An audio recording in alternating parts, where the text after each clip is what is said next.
vous avez sûrement des questions dans la salle. Allez-y, on est entre nous. Voilà, on est juste entre nous, il n'y a pas de souci. Voilà, je sais que la première est toujours une question pas toujours facile à poser. On va peut-être des questions réseaux sociaux là tout de suite. Oui, je peux la répéter sinon. Voilà, c'était par là ou est-ce que ça vient? Bonjour. Merci pour cette présentation. C'était très intéressant. Merci de m'avoir écouté. Sur votre point sur ce que l'humain est capable de faire dans un monde peut-être encore aujourd'hui utopiste là-dessus, et de dire qu'on est quand même, on va rester bon dans tout ce qui est sentiment, empathie, etc. Mais finalement, je pense que c'est quand même assez biaisé ça, parce qu'on va arriver à des algorithmes qui vont être capables de comprendre comment on fonctionne. Vous m'avez piégé. Je m'interdis d'aller jusque-là parce que dans une de mes premières conférences en 2016, j'avais évoqué la conscience artificielle et tous ces trucs. Et on m'avait dit, mais il est fou, il ne connaît rien, etc. Et en fait, j'avais sorti des trucs de labos aux US qui existent, hein, mais qui font beaucoup trop peur aujourd'hui aux gens. On a des premiers algos de conscience artificielle qui sont capables d'éprouver des émotions artificielles, mais ça fait beaucoup trop peur aux gens. Vous avez raison. Il n'y a aucune raison qu'on ne commence pas à développer des algorithmes qui vous fassent éprouver des émotions mieux que des humains. Et que dans le monde de demain, même si c'est le médecin qui vous annonce que vous avez un cancer, même si c'est l'algorithme qui l'a diagnostiqué, c'est le médecin qui vous l'annonce, mais dans le monde d'après-demain, on préférera se faire annoncer un cancer, s'il y a encore des cancers, par un algorithme. Pourquoi ? Parce qu'il connaîtra les meilleures conditions pour vous l'annoncer. Il saura, si c'est par exemple un proche qui doit vous l'annoncer, et dans quelles conditions, peut-être au restaurant, peut-être je ne sais pas quoi, il vous connaîtra tellement qu'il sera meilleur que le médecin pour gérer les émotions derrière. Donc vous avez raison. Et à terme, c'est l'une de mes craintes personnelles, c'est qu'on s'enferme dans un espèce de monde comme Matrix, où on préfère interagir dans un monde virtuel qui nous propose plus de bonheur et de plaisir que dans le monde réel. Vous savez, philosophiquement, si je vous propose soit une pilule sans danger, soit une technologie à laquelle vous pouvez vous connecter, qui vous propose la même vie, mais en mieux, sans contrainte, rationnellement, vous devez vous connecter. Si demain on fait tout ça, et ça m'inquiète un peu quand je vois les gens sur leur smartphone et sur la réalité virtuelle, etc., ça me fait très peur. Allez voir en Asie, c'est terrifiant. Il n'y a plus de garçons dans les rues. Ils sont tous jeux vidéo et porno. Ouais, mais c'est ça où je voulais en venir un petit peu aussi. J'ai bien vu. Et du problème politique que ça impose aussi. Ouais. Je ne sais pas si vous avez vu un épisode assez connu de Black Mirror qui note les citoyens et qui est sorti il y a assez longtemps et qui était complètement utopiste. Alors, je vous rassure, c'est déjà le cas. Et en Chine, c'est déjà le cas. Alors, je vous rassure, c'est déjà le cas. La notation, ça c'est une hypocrisie, la notation des citoyens. Depuis les débuts de l'humanité, si vous avez lu Sapiens, c'est même ce qui a permis aux êtres humains de scinder des groupes humains et de sceller la confiance entre eux. La technologie qu'on a utilisée, les humains, pour faire ça, c'est les ragots, c'est le commérage. C'est une nécessité de groupe, d'êtres humains, pour savoir en qui vous pouvez avoir confiance, qui couche avec qui, en qui vous pouvez avoir confiance, etc. Donc ça existait déjà largement avant. C'est juste qu'on est en train d'industrialiser. Mais on est très paradoxaux, parce que d'un côté, on veut que personne ne sache rien sur nous, vie privée, encadrement, RGPD, tout ça, mais on veut tout savoir sur l'autre. Moi, je pense que, alors il y a deux thèses, hein. Soit on renforce la vie privée, soit on se rend compte qu'on est tous à poil et que ça fait plus de différence. Ou un peu entre les deux. Mais je vois bien votre point. Merci.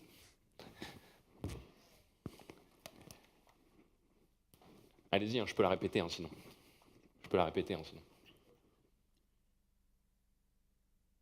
Bonjour, moi j'ai une question qui est plus... on parle donc vous avez parlé des sociétés, que ce soit les GAFA, qui seront, on va dire, à la base de la création de tous ces algorithmes. Oui. Et vous avez parlé... Mais ce qui m'inquiète, c'est la notion de liberté dans tout ça. Parce qu'on a en économie une possibilité d'avoir de la libre concurrence. Là, on dépasse complètement ça. Et ça sous-tend la problématique de la liberté. Et pas du libre arbitre, mais de la liberté. Alors on peut avoir du bonheur, mais vous parlez de ça beaucoup, mais la notion de liberté, quid quoi. Voilà. Alors, je suis d'accord avec vous, c'est un sujet important et à suivre la capacité à rester libre. En revanche, je décorrèlerai ça des questions de concurrence pour une raison simple, c'est qu'on a des autorités de la concurrence. Et vous savez, c'est pas parce que ces géants auront des monopoles que c'est nécessairement un problème. Un monopole, c'est un problème uniquement dans un monopole ou un oligopole dans deux cas. C'est lorsqu'ils abusent de leur monopole, ou avoir un monopole bienveillant qui n'abuse pas, ça marcherait très bien. Il faudrait un contre-pouvoir, vérifier, etc. Mais ça marcherait très bien. Ou au contraire, si c'est un oligopole, s'il y a une entente sur les prix, qu'il fausse le marché. Prenez le cas des banques, par exemple, je ne suis pas sûr que ce soit la libre concurrence avec les grosses barrières à l'entrée, des rentes, etc. hein. Vous avez déjà un marché complètement faussé là-dessus. Après, comment s'exercera notre liberté là-dessus? Effectivement, vous avez raison, il y a des grosses questions d'encadrement, de contre-pouvoir, d'éthique à soulever, mais ça prendrait des heures pour traiter juste ce sujet-là. Oui. Bonjour. Oui, le allez-y, micro. allez-y. Et je vous le passe. Il y a une disruption ou une disparition en tout cas à laquelle chacun de nous et partout sur Terre travaillons ardemment et avec enthousiasme. C'est la disparition de conditions de vie soutenables sur Terre.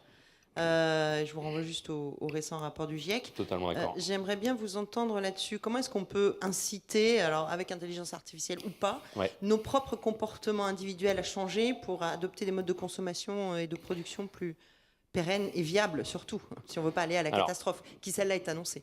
Alors, vous avez entièrement raison. Idéalement, j'aimerais, comme vous, qu'on puisse inciter les gens à changer de comportement, à prendre conscience, etc. Je pense que ça ne marchera jamais. Je pense que les êtres humains seront incités à changer leur comportement et à le faire uniquement s'il est trop tard, mais vraiment beaucoup, beaucoup trop tard, à un seuil trop élevé. Par contre, ce en quoi je crois, alors c'est très libéral, mais pour moi c'est ce qui marche, c'est au marché.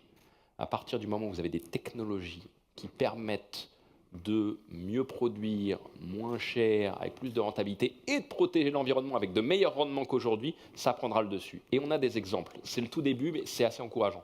Google, je ne sais pas si vous avez vu ça, ils ont utilisé leur intelligence artificielle, alors regardez, il y a les graphes en ligne et tout, pour baisser leur consommation énergétique sur le refroidissement des serveurs. La stat, elle est énorme, ce n'est pas une fake news, ils ont baissé de 40% leur facture d'électricité sur le refroidissement des serveurs.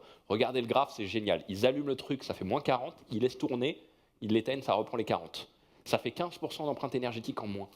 Donc je crois que plus on va aller vers ce type de technologie, plus elles seront rentables en termes de gains de productivité et d'empreinte CO2, plus c'est elles qui prendront le pas sur nos comportements d'aujourd'hui. Je crois beaucoup plus à ça, à la chasse du profit sur des rendements meilleurs qui protègent l'environnement, qu'au comportement humain. J'aimerais y croire, mais je suis assez pessimiste sur la capacité des gens à réagir tout de suite. Vous savez, les humains, ils fonctionnent qu'avec les erreurs.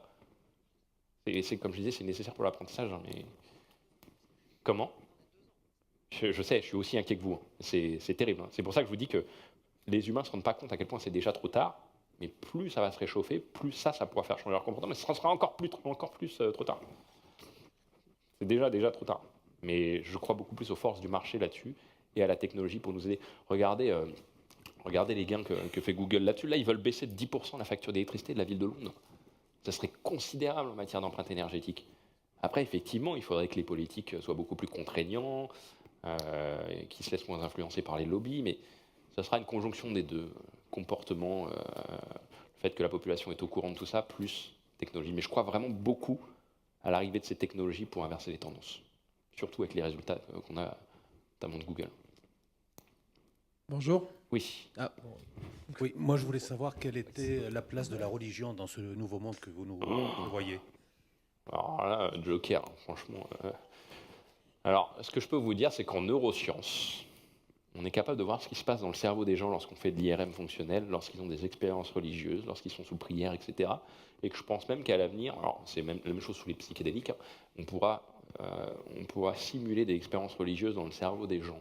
Autrement dit, ce serait un phénomène de l'esprit, d'après les neuroscientifiques. Mais je ne rentrerai pas plus en détail là-dessus, puisque c'est personnel. Chacun ses croyances et sa religion. Mais ce que je crois, alors je reprends l'argument d'Harari, je ne me mouve pas trop, c'est que les êtres humains ont besoin de se raconter des histoires. La religion en est une. Peut-être que l'histoire de demain, ce sera le transhumanisme, la technologie, parmi d'autres, j'en sais rien, ou le capitalisme comme ça l'a été jusqu'à maintenant, alors qu'il est peut-être en train de mourir. Mais d'autres histoires. Si vous voyez le terme religion comme synonyme d'histoire que les êtres humains se racontent pour espérer, ça me va. Oui, bonjour. En haut. Bonjour. Vous parliez de Kodak tout à l'heure. Oui.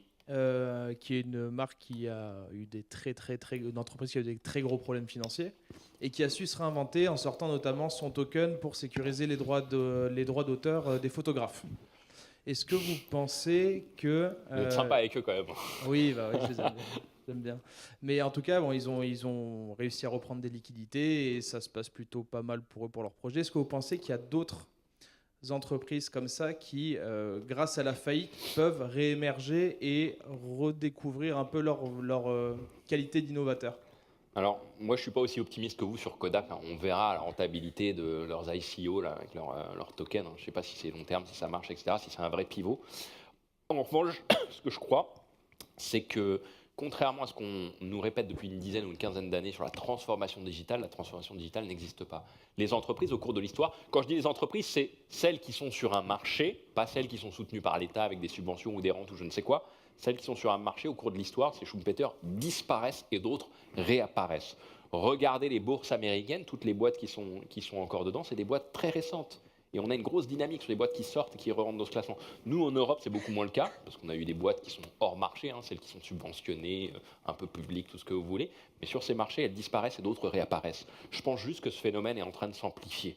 Je ne crois pas du tout à la transformation et à la capacité de se réinventer. Sauf, comme je le disais, pour des disrupteurs, type Netflix, pas encore trop gros, mais qui changent de business, de produit et de business model assez facilement.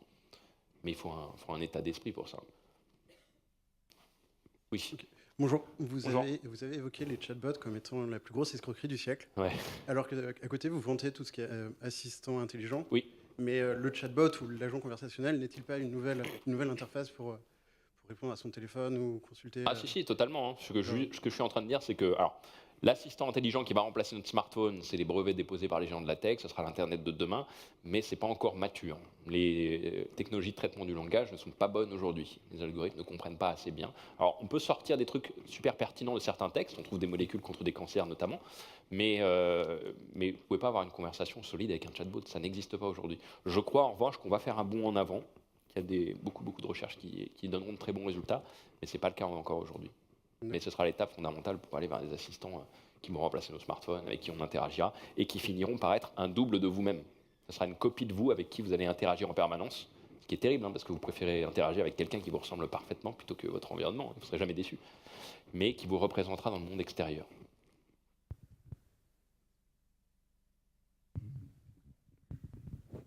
On a peut-être une question Twitter. Oui, on me demande ce que vous pensez du chatbot de Lemonade, si vous connaissez l'InsurTech américaine, qui est très aboutie quand même. Alors, je ne connais pas les chatbots un par un. Ce que je connais, c'est les taux de performance de reconnaissance du langage entre les différentes techs. La plus avancée, alors c'était celle de Google il y a encore quelques temps. Mais ce que je sais, c'est qu'elles butent à peu près tous sur les mêmes taux de reconnaissance. Je vous donne un exemple très simple. Si vous voulez faire en traitement du langage, si vous voulez faire de la traduction, vous pouvez utiliser du deep learning, par exemple, des algos d'IA qui marchent très bien pour reconnaître ce qu'il y a sur des photos, pour traduire. Si vous avez le verbe apprendre en français dans un texte et que vous voulez le traduire en anglais, vous avez deux solutions en anglais. Vous avez to teach et to learn. To teach, c'est apprendre à quelqu'un. To learn, c'est apprendre de quelqu'un. En français, on peut dire enseigner aussi. Mais le mot apprendre en français peut dire les deux. Eh ben, un algorithme de traitement du langage, même parmi les meilleurs au monde, vous lui donnez le verbe apprendre en français, il ne sait pas lequel des deux il doit utiliser en anglais. Pourquoi ? Parce que les algorithmes n'ont pas encore de bon sens. On dit sens commun, un common sense en anglais, malheureusement. Donc même si on a de très bonnes perfs, alors là ça va être à titre perso. Moi, j'ai vu une démonstration d'algorithme chez Microsoft qui fait très bien la part contextuelle et qui va savoir interpréter quelle que soit la langue. C'est ce qu'ils disent. Non, je l'ai vu vraiment. Alors, mais moi aussi, je les vois assez souvent Microsoft. Sachez que la performance qu'ils ont eue, je ne sais plus, 93% de reconnaissance contextuelle l'an dernier, Google avait eu 95% 2 ans avant sur le même test. Donc ils étaient déjà au-dessus, Google. Il y a les classements, hein, vous allez vous tapez NLP online, vous avez tous les classements. Vous avez même parfois des startups qui arrivent avec un bout de code à dépasser ce type d'algo, mais très vite elles se font rattraper. Puis vous avez des concours de performance, de reconnaissance de contexte, de questions aussi. On a des algos capables maintenant de générer des questions en fonction des réponses comme à Jeopardy. Mais pour l'instant, sachez qu'elles n'ont pas encore de bon sens. C'est ce qui bloque pour les chatbots aujourd'hui. C'est pour ça qu'on ne peut pas avoir de conversation fluide. Mais je suis optimiste pour les prochaines années, ça croît très très vite. Merci. Tout le temps, toute la semaine et même le week-end jusqu'à 23h, etc. Ce qui peut être tout à fait le cas, et on pense à des gens comme Elon Musk, Mark Zuckerberg qui ont des